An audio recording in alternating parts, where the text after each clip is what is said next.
just to give you a little bit of a heads up here, we're getting a new version of Blackboard already in effect on our BB Sandbox system where I'm doing this demo recording, and it's going to be effective in the spring 2013 semester on our Palomar production Blackboard system.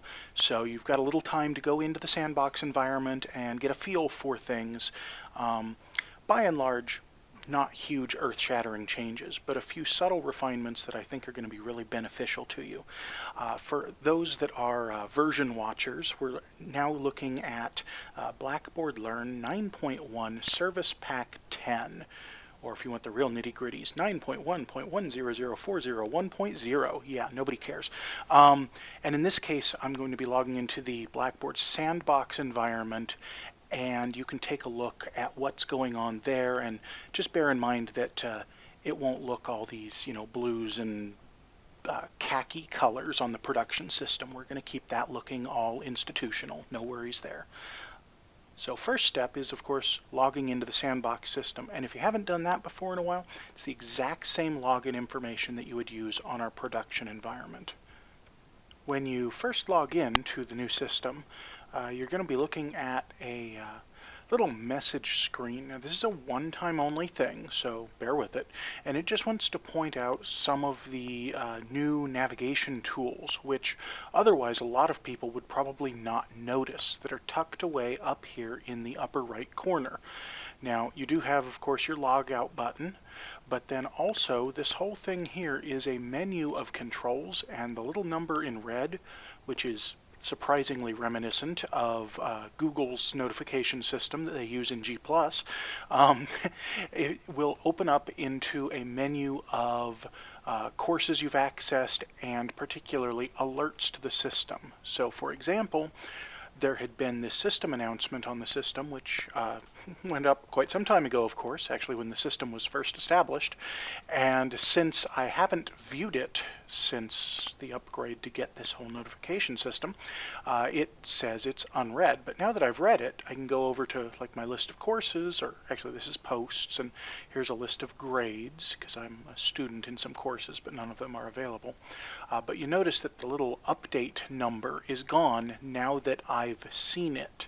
Okay, so I can still navigate away, and I still have the ability to go back and look for updates, but because I viewed it, I'm not looking at that red number anymore. Okay, and also notice that if you navigate away from that initial message, it just goes away, doesn't come back.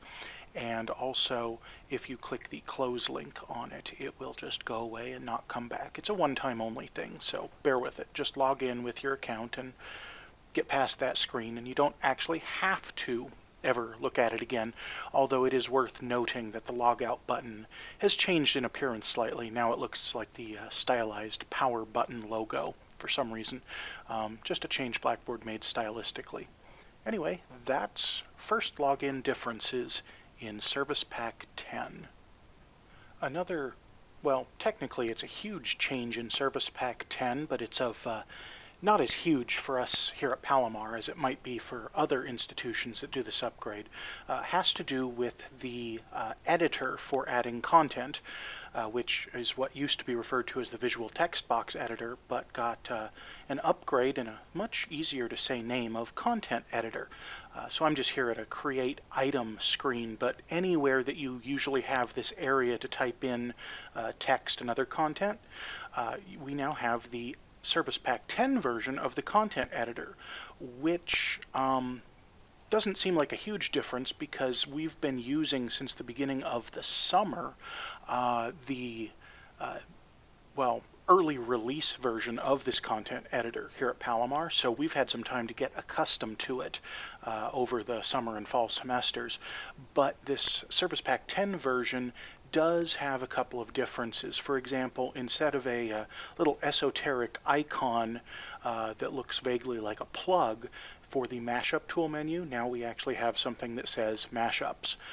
Should be a little easier to notice that one. It's also like the only spot of color on the screen, so any of these mashups, like referencing a YouTube video, using the Collaborate voice authoring tools, that sort of stuff, is all going to be nested on that menu. And of course, one of the nice things is that if you decide that you really don't want to use a lot of these markup tools, you can compress that down and get most of it out of your way, but still have access to some of the common tools like bold and italic and underline, and the ability to make lists, bulleted and numbered lists, and of course spell check. And bear in mind, now this was true of the old visual text box editor as well, but if you need more space to work, you can always make it larger so that you can get to work in there. Okay. So that's, for a lot of institutions, a huge change, but since we've been somewhat accustomed to this content editor for the last semester or so, it's not as big a culture shock for us here. And by that same note, there is another difference in Service Pack 10 that, well, it might not be too big a deal for a lot of people here. When you're attaching files, Blackboard made some changes to the way that the file attachment tool worked. Now, I'm not really talking about the tool that you would hit to browse and access your local file structure to just attach files off your hard drive.